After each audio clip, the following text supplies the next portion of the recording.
अल्हम्दुलिल्लाहि रब्बिल आलमीन वस्सलातु वस्सलामु अला रसूलिहिल करीम व अला आलिहि व अस्हाबिहि व अहले बैतिहि व अज़वाजिहि व ज़ुर्रियातिहि अजमाईन बिरहमतिका या अरहमर राहिमीन। अम्मा बाद फ़अऊज़ु बिल्लाहि मिनश शैतानिर रजीम। बिस्मिल्लाहिर रहमानिर रहीम। अल्हम्दुलिल्लाहिल्लज़ी अंज़ला अला अब्दिहिल किताबा व लम यजअल लहू इवजा। तमाम तारीफ़ अल्लाह ही के लिए हैं जिसने अपने अब्द मुकर्रम पर अल किताब नाज़िल फरमाई और इसमें कोई कजी नहीं रखी। ये सूरह कहफ की पहली आयत है। इसमें अल्लाह ताला ने पहले अपने बारे में फरमाया कि तमाम तारीफ़ें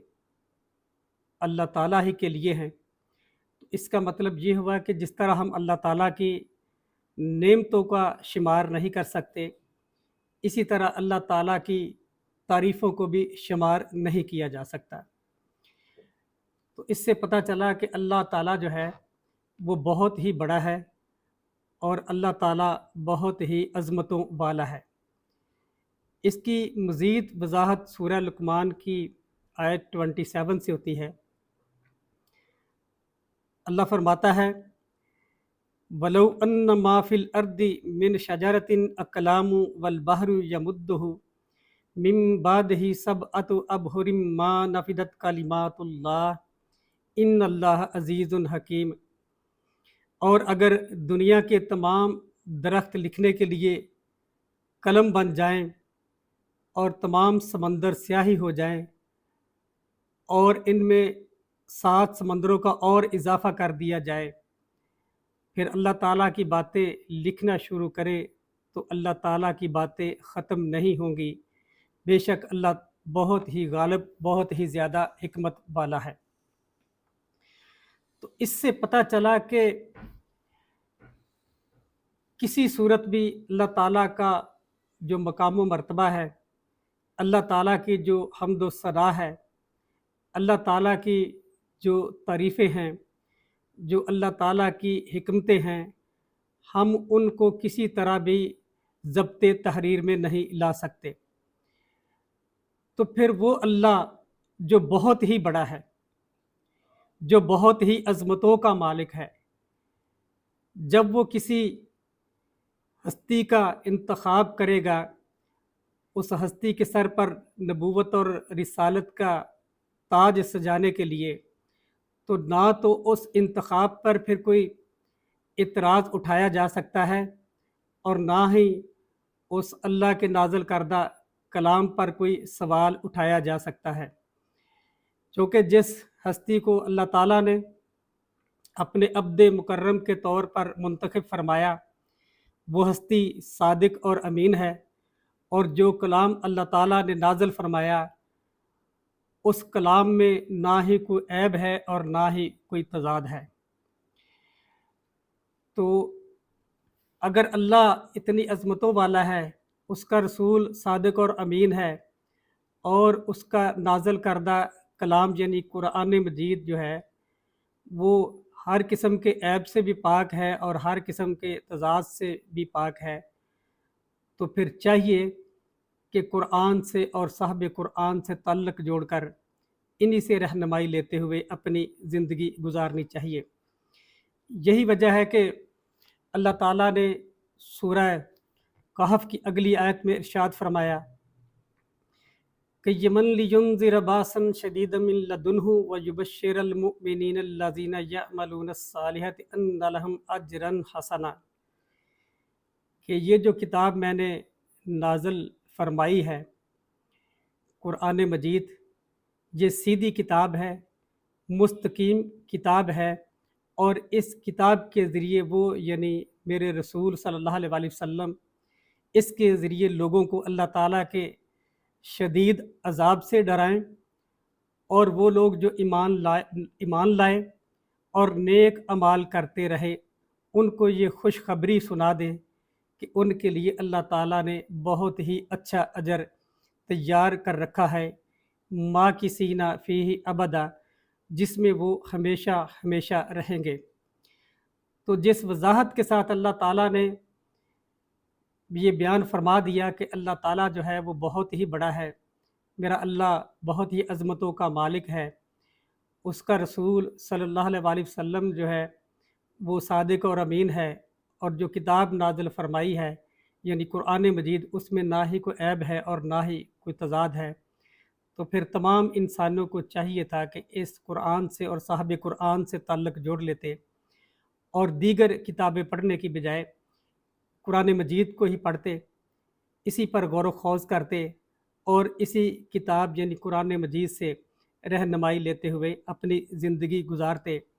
تاکہ ہم اس بہترین اجر و ثواب کے مستحق بن جاتے جس کا ذکر اللہ تعالیٰ نے قرآن مجید میں فرمایا ہے۔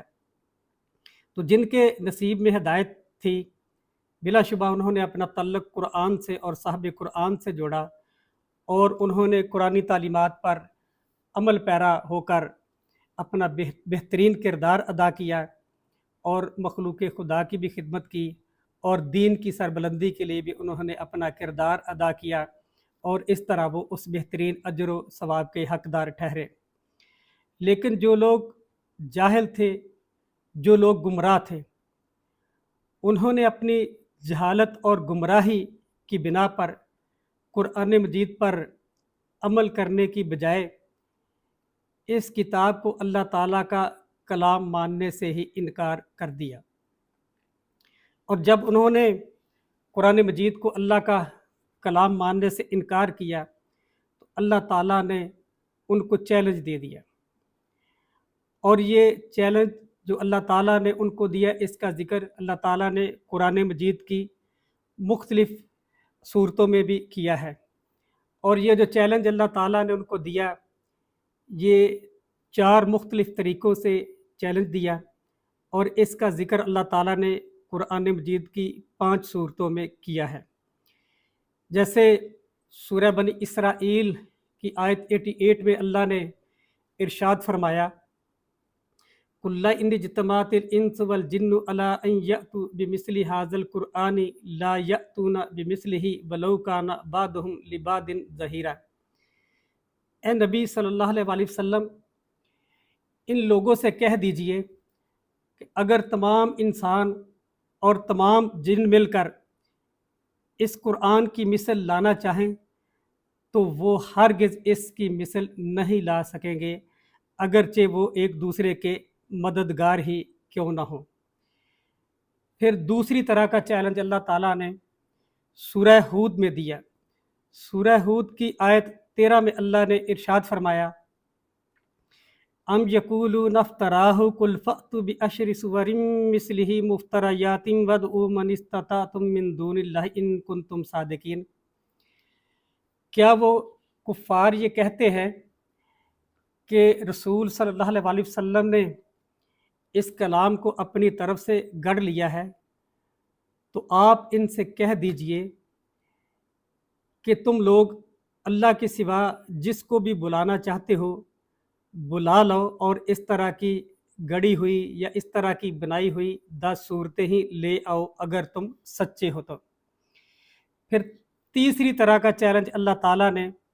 سورہ یونس میں دیا۔ سورہ یونس کی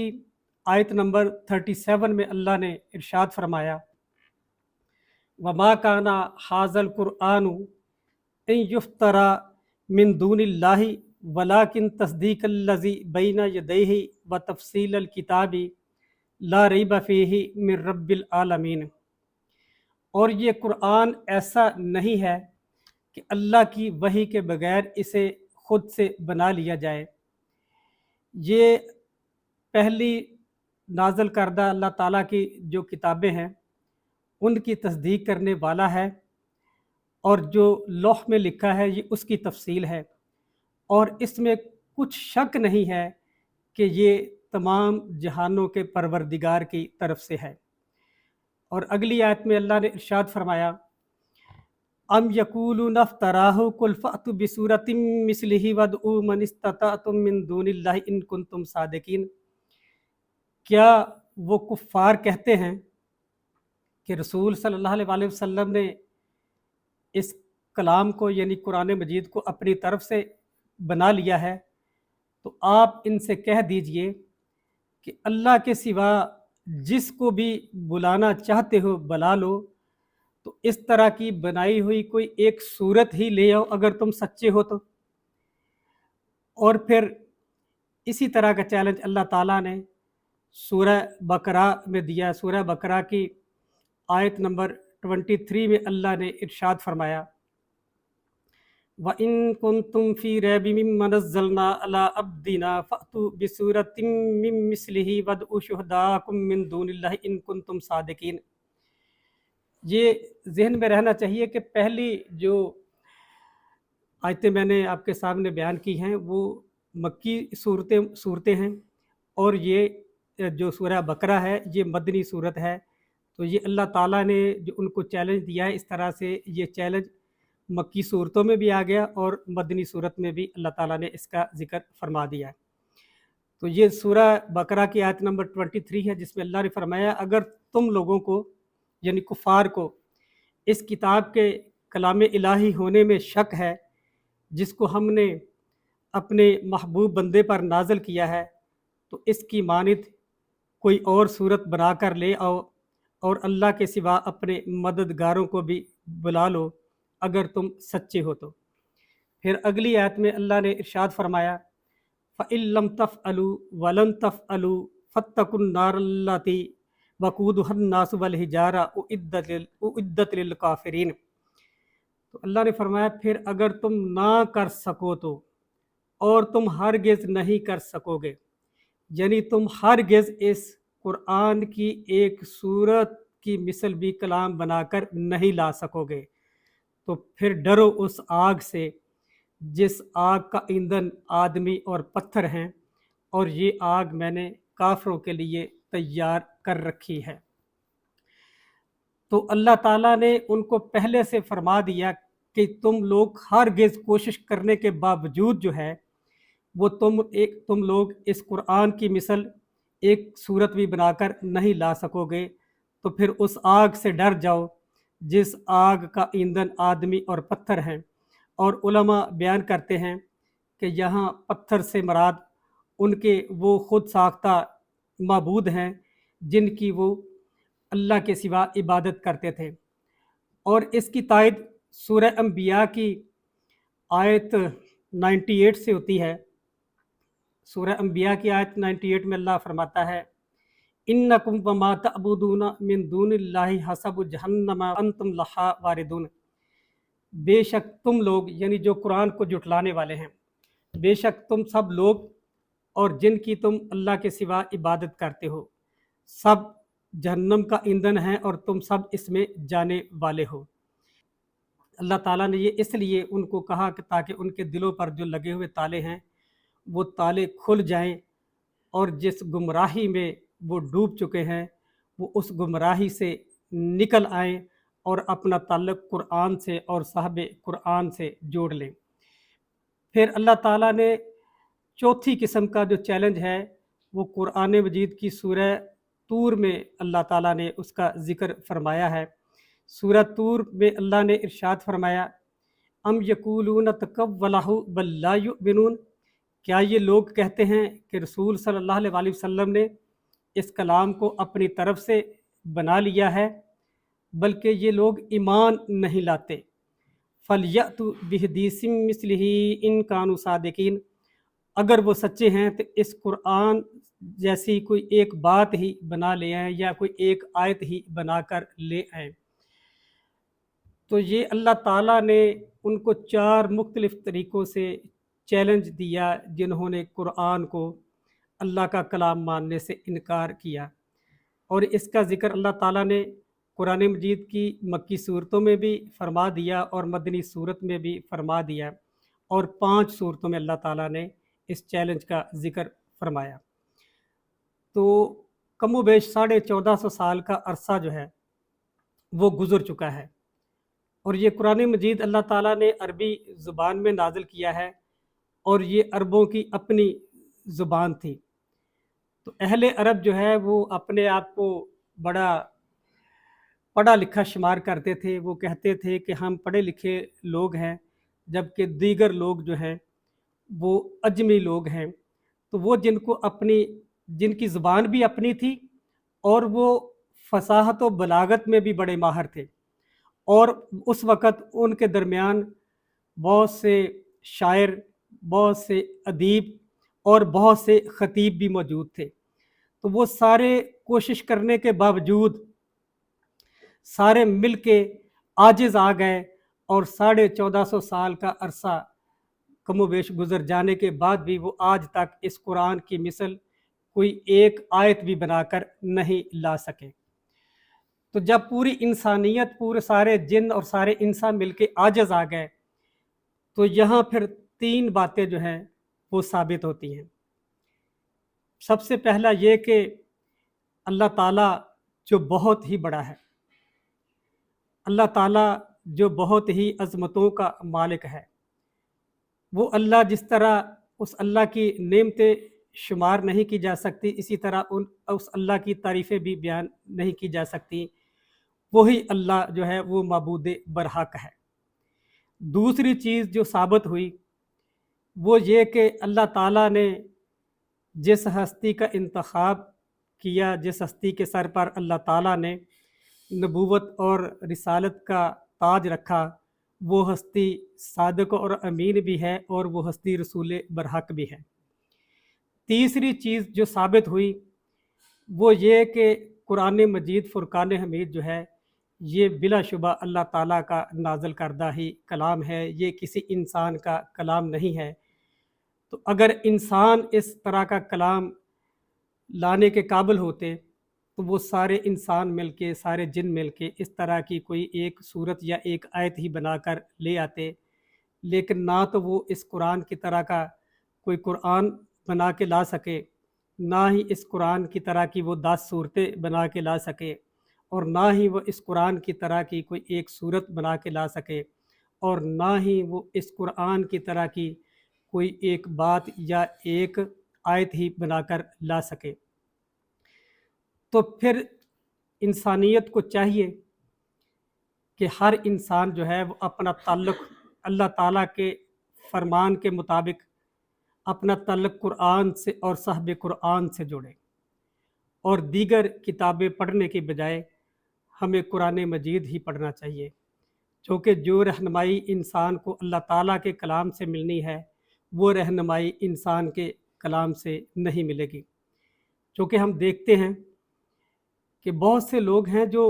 कुरान मजीद को मानते तो हैं, लेकिन वो कुरान मजीद पढ़ने की बजाय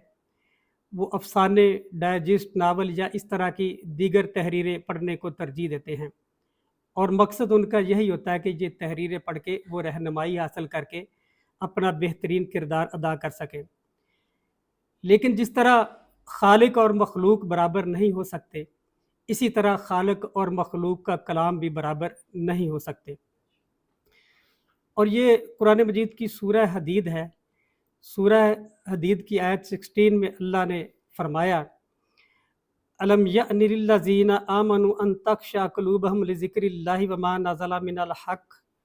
वला यकूनु कल्लज़ीना ऊतुल किताबा मिन क़ब्लु फ़ताला अलैहिमुल अमदु फ़क़सत क़ुलूबुहुम व कसीरुम मिनहुम फ़ासिकून। अल्लाह ने फरमाया, क्या अभी तक ईमान वालों के लिए वो वक़्त नहीं आया कि उनके दिल अल्लाह के ज़िक्र के लिए और उस हक़ के लिए नरम हो जाएं जो नाजिल हो चुका है, और उन लोगों की तरह ना हो जाएं जिनको इनसे पहले किताब दी गई थी, फिर उन पर तवील ज़माना गुज़र गया तो उनके दिल बहुत सख्त हो गए, और उनमें से बहुत से लोग फासिक हैं। तो ये अल्लाह ताला इंसानियत को मुतवज्जे कर रहा है। अल्लाह ताला इंसानियत को झंझोड़ रहा है कि अभी अहले ईमान के लिए वो वक़्त नहीं आया कि ये दीगर तहरीरें छोड़कर अल्लाह का कलाम जो है, जो कुरान मजीद है, उससे अपना तल्लुक़ जोड़े। ये दीगर किताबें पढ़ने की बजाय कुरान मजीद को पढ़े। ये अफसाने, डाइजेस्ट, नावल और दीगर इंसानों की लिखी किताबें पढ़ने की बजाय कुरान मजीद को पढ़े, कुरान मजीद पर गौर व खौज़ करें, और कुरान मजीद पर गौर व खौज़ करते हुए इसकी तालीमात जो है उस पर अमल पैरा होते हुए اپنی بہترین زندگی گزاریں، اپنا بہترین کردار ادا کریں۔ تو جب وہ اپنا بہترین کردار ادا کریں گے تو ان کی دنیا بھی سنور جائے گی، ان کی آخرت بھی سنور جائے گی، کیونکہ یہ اللہ تعالیٰ کا کلام قرآن مجید ہی ہے جو ایک ہجوم کو ایک قوم کے روپ میں ڈال سکتا ہے۔ اور دنیا اس سے پہلے یہ منظر آج سے کم و بیش 1450 سال پہلے دیکھ چکی ہے، جب اللہ کے رسول صلی اللہ علیہ وسلم نے عرب کے اندر اعلان نبوت فرمایا، اور اس قرآن کی تعلیمات کی وجہ سے وہ جو بکھرے ہوئے لوگ تھے، وہ جو ایک دوسرے کی جان کے دشمن تھے، وہ پھر ایک دوسرے کے جان نثار ساتھی بن گئے، وہ جو ایک دوسرے کی عزتوں کو اچھالتے تھے وہ پھر ایک دوسرے کی عزتوں کا تحفظ کرنے لگے۔ تو یعنی اس قرآن کی تعلیمات کی بدولت ہی اللہ کے رسول صلی اللہ علیہ وسلم نے اس ہجوم کو ایک قوم کے روپ میں ڈال دیا تھا۔ تو آج بھی اگر ہم اس ہجوم کو ایک قوم کے روپ میں ڈالنا چاہتے ہیں تو پھر ہمیں اپنا تعلق جو ہے وہ قرآن سے جوڑنا پڑے گا اور صاحب قرآن سے جوڑنا پڑے گا۔ وآخر دعوانا ان الحمد للہ رب العالمین۔